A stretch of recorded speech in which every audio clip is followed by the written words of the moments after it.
Have you ever been peacefully petting your cat, only for them to suddenly grab your hand and bite it like it's prey? It feels random, almost personal. But what if that moment isn't aggression at all, and instead, it's your cat trying to communicate something you've been missing this whole time? Most cat owners believe these sudden attacks mean their cat is moody, unpredictable, or even a little aggressive. But the truth is, your cat is following instincts that are far older than your home, older than domestication itself. And once you understand what's really happening in that moment, you'll start to see your cat in a completely different way. Imagine this.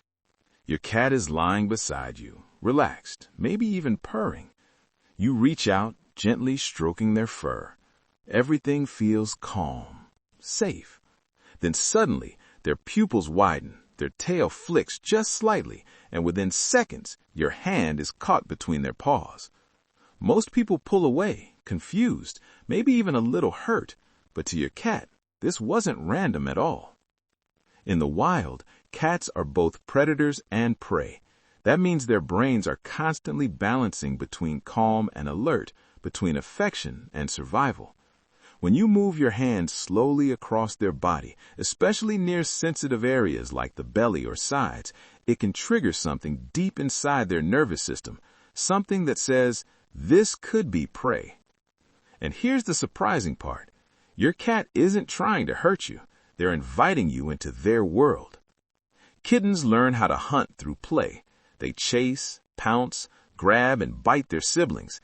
It's how they develop coordination, strength, and control. But when a cat grows up around humans, especially without enough interactive play, your hands and feet can unintentionally become the substitute. So when your cat suddenly attacks your fingers, it might not be aggression. It might be play that was never properly directed. But that's only part of the story. There's another moment when these attacks happen, and it's much more emotional than most people realize. You're petting your cat, they're enjoying it, purring, relaxed, but then, almost like a switch flips, they grab your hand and bite. This is something called overstimulation. Cats have a very low threshold for repetitive touch. What feels soothing to you can become overwhelming to them very quickly. And unlike humans, cats don't always give obvious warnings. Sometimes it's just a slight twitch of the tail, a subtle shift in their ears, a tiny pause in their purring. Those are the quiet signals that say, that's enough.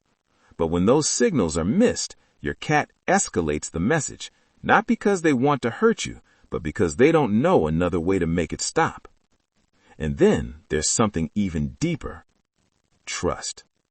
It might not feel like it in the moment, but when your cat grabs your hand, holds it, and even lightly bites, they're showing a level of trust that's easy to overlook.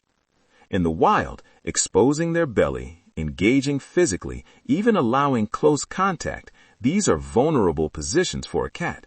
So when your cat interacts with you this way, they're not seeing you as a threat. They're treating you like one of their own.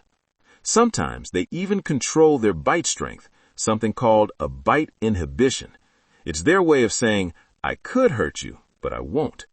And if you pay close attention, you'll notice something interesting. After the bite, they often don't run away. They stay. Maybe they look at you. Maybe they relax again. Maybe they even come closer. Because in their mind, nothing bad just happened. But here's where most relationships between cats and humans get complicated. We react emotionally. We pull away quickly. We raise our voice. Sometimes we even punish the cat. And from their perspective, that reaction feels confusing. They were playing, or communicating, or setting a boundary, and suddenly the connection feels broken. Over time, this can actually make the behavior worse, not better. So what can you do instead? Start by watching the small signals. The tail flick, the ears turning slightly back, the pupils getting wider. These are your cat's whispers before the attack. If you stop petting right at that moment, something powerful happens. Your cat learns you understand them, and that builds trust in a way that goes far beyond simple affection. Next, redirect their energy. Instead of using your hands during play, introduce toys that mimic prey. Wand toys, strings, things they can chase and capture. This satisfies that hunting instinct without putting your hands in the middle of it. Because the truth is, your cat doesn't want to hurt you. They just don't always know the difference between you and the game. And finally, respect their boundaries. Cats are incredibly honest creatures. They don't hide their feelings the way humans do. When they've had enough, they show it. The challenge is, those signals are quiet, easy to miss. But once you start noticing them, something changes. Your cat begins to feel safer around you, more relaxed, more understood. And those random attacks, they start to disappear because they were never random to begin with. They were messages, small, instinct-driven signals from a creature that doesn't speak your language but is constantly trying to communicate. And when you finally understand those signals, something beautiful happens. You stop seeing your cat as unpredictable and start seeing them as deeply intelligent, emotionally aware, and quietly connected to you in ways you never realized.